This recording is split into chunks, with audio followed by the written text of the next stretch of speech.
I grew up very stereotypically in Hong Kong. Like my real name is not even Jimmy. That's my English name. My real name is Man Xing. In Cantonese, Man Sing. It stands for 10,000 success. Yeah. Yeah. I had very ambitious parents. And now I'm telling dick jokes and doing Tai Chi on stage, so. Jimmy was just kind of like an arbitrary English name that just sounded easy. And my dad, he named himself Richard. I was like, Dad, why'd you name yourself Richard? He was like, because I want to be rich. It makes so much sense.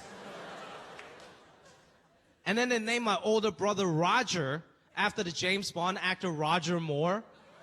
Yeah, but my brother hated that name. He was like, man, it makes me sound like an old white guy. So eventually he changed his own name to Roy. So now he sounds like an older white guy. And now his full name is Roy Roger, which is the oldest white guy to ever white. I grew up very stereotypically, man. I didn't play basketball, football. I grew up playing ping pong. Competitively. That was a serious national sport back home, man. You know, I didn't go to any like fun summer camp, space camp. My dad sent me to a ping pong training camp in Guangzhou, China. I almost died.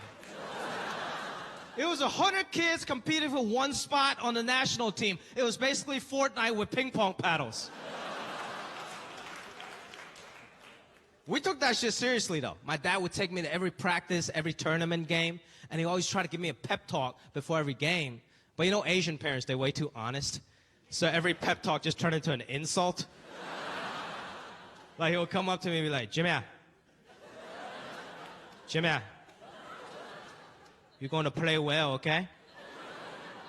Even though you're slow, even though you're weak, and you suck. And then he would just walk away.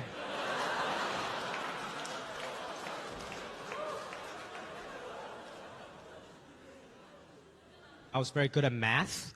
That's a big Asian stereotype. I think there's some truth to that. Not because of some weird genetic thing, just because our parents care so much more about mathematics and academics, right? You guys seen it? You guys seen those like Kumon learning centers in those strip malls, right? Right? Kumon learning centers, for you guys that don't know, are basically detention camps for young Asian children. You can tell that place is kind of fucked up by the look of its logo. Because it's supposed to be a smiley face, but it's not really smiling. It's just like, man.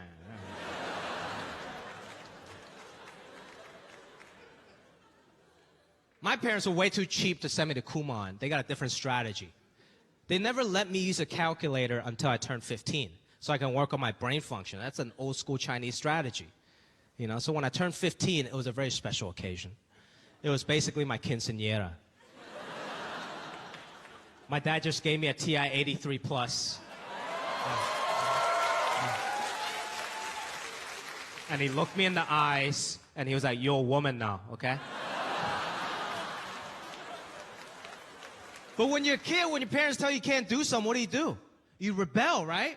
So when I was 14 years old, I stole my brother's calculator. I stole Roy Rogers' calculator.